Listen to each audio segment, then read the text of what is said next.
Hey guys, welcome to my new video. I'm Romel. Let's talk about the fifth test between England and India at Oval.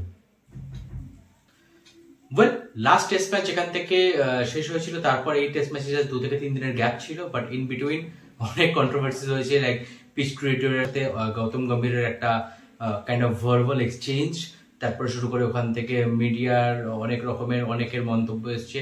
এখনো কিছু কিছু প্রাক্তন cricketer তারা এখনো পড়ে আছে সেই হ্যান্ডশেক সাগা নিয়ে, but let's talk about business. At England already announced their playing 11.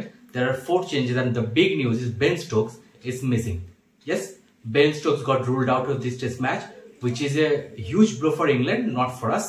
So he actually got suffered kind of a tear injury in the last test match, but he still played and played brilliant. So he got injured. There are 4 changes in the England playing 11. You can see it here.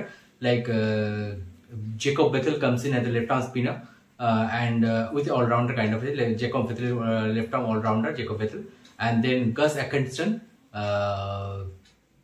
Jamie Overton, the third rounder, and Josh Tongue. আবার এতে এসেছে, তো ওরা মোটামুটি all 4 all-out fast bowler নিয়ে যাচ্ছে with Jacob Bethel with batting. তো ওরা বলতে পারি যে ওদের ব্যাটিংটাকে আরো লম্বা করে দিয়েছে, and মেবি হয়তো এটা ওদের কাছে একটা বিগ অপরচুনিটি যে যারা মোটামুটি যে একটা inexperienced kind of team, because ওদের মিডল অর্ডারের মধ্যে এক্সপেরিয়েন্স রয়েছে অবশ্যই, but Jacob Bethell, Gus Atkinson and Jamie Overton এরা kind of inexperience. So let's see how it goes.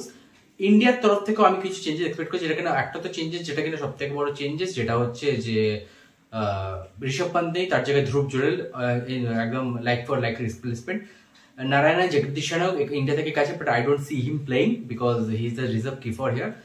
And আর কিছু চেঞ্জেস যেটা কিনা সব থেকে বড় কথা, সেটা হচ্ছে I see in my playing 11 that Kuldeep Yadav, because Jasprit Bumrah এই ম্যাচটা খেলবে না। সো জসপ্রীত বুমরা যখন এই ম্যাচটা খেলছেন না, সেখান থেকে দাঁড়িয়ে সিরাজ অ্যান্ড আকাশদীপের ওপর একটা বড় একটা ধাপ পড়ছে। অ্যান্ড সেখান থেকে যখন কালকে যতদূর খবর পাচ্ছি, এটা হচ্ছে আর্শদীপ সিং, সে কিন্তু এখানে কালকে ডেবিউ করতে পারে। ইয়েস, আর্শদীপ সিং কালকে হয়তো ডেবিউ করতে পারে। তো সেখান থেকে আর্শদীপ সিং, আকাশদীপ এবং সিরাজ এই 3টে ফাস্ট বলার সাথে আমার এমন একটা স্পিনার লাগবে যে কিনা পুরো আমাকে অ্যাটাকিং স্পিনার।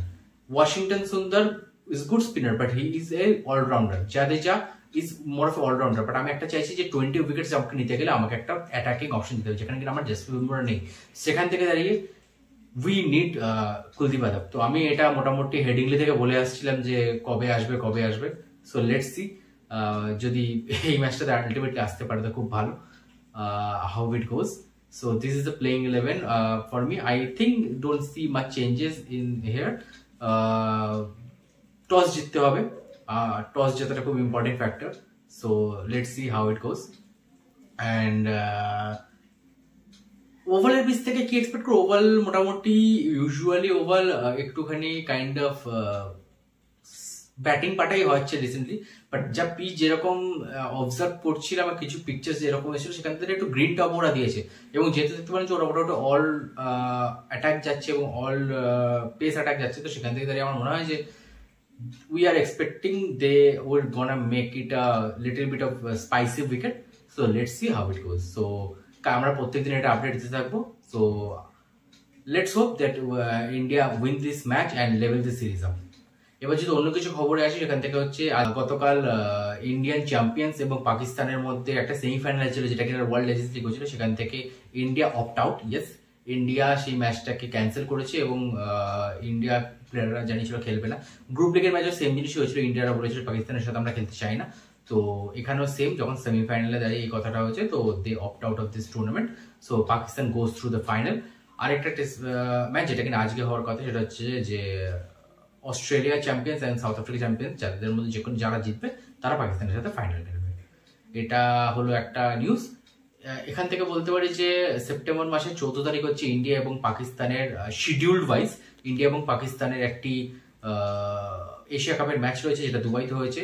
তো এবার ওই ম্যাচটাতে ইন্ডিয়া ক্যান্সেল এখনো করেনি, ওটাতে শিডিউল আসবে যাচ্ছে। তার মানে কি যে ওই ম্যাচটি হবে, এবং সেটা নিয়ে কি জল্পনা চর্চনা, সেটা নিয়ে দেখা যাক কি হয়। So let's see how it goes. This was my today's video. So let's meet tomorrow. Bye bye.